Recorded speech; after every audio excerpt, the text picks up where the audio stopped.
Similar to other electric motors, DC motor also has main components as stator and rotor.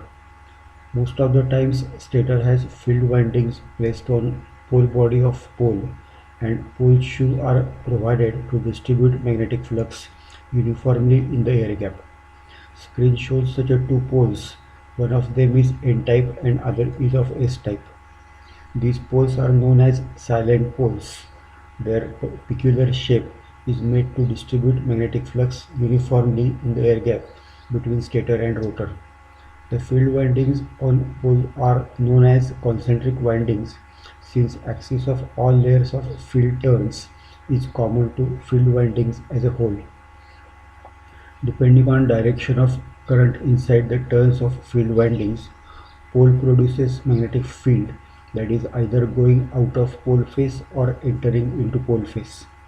If field lines are leaving the pole face, then that pole is assigned the symbol as an N-type pole. Otherwise, if lines of flux are entering the pole face, then pole is considered as a S-type of pole. On interchanging the polarity of DC supply, N-type of pole changes to S-type of pole and vice versa. This magnetic flux produced by field windings is considered as static flux since magnitude does not change once DC circuit comes to steady state. If we move around air gap between stator and rotor, then we find uniformly distributed magnetic flux under N pole, and flux reverses as we switch over from N to S pole. This distribution of flux is generally represented on a graph with magnetic flux on y-axis and air gaps developed length on x-axis. This graph is shown on lower portion of screen. Practically, flux is uniform and transition from N-type to S-type magnetic flux occur in narrow region. The position where this transition occurs is known as magnetic neutral axis, and center between two magnetic neutral axes is known as magnetic main axis. This magnetic main axis could be either N-type or of S-type. For functioning of motor as a DC motor, another component that is necessary to be present is current carrying conductor. These current carrying conductors are provided by distributing them around rotor surface. The rotor surface is usually slotted, and these slotted slots receives conductors. These conductors are connected to each other from both ends. One end connection is formed by bending conductor wire in the form of coil. Coil sides of all coils in any DC motor's rotor must be specified to occupy a certain number of slots that are away from each other by some fixed constant number.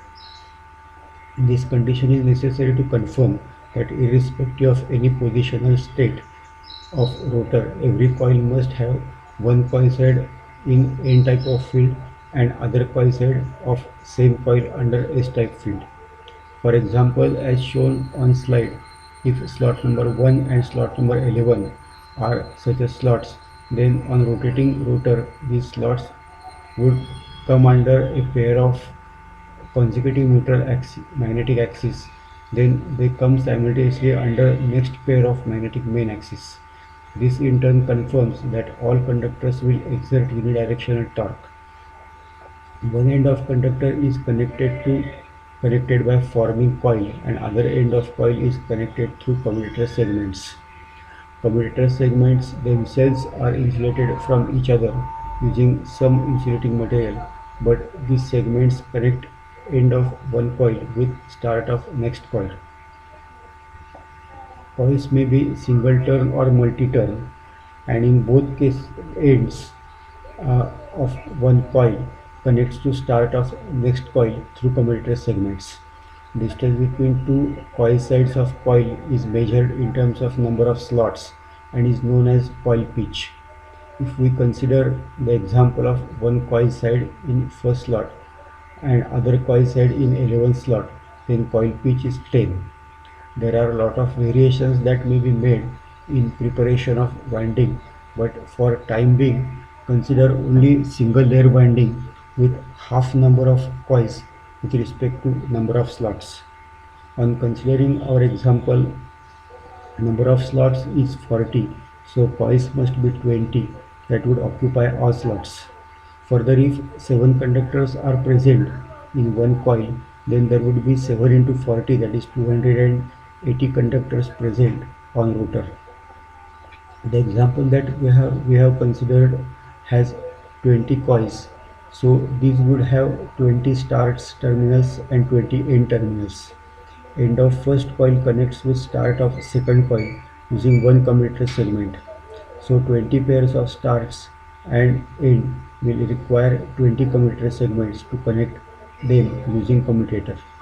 When such connections are completed, start of first coil gets connected with end of last coil and closed circuit is formed by all coils.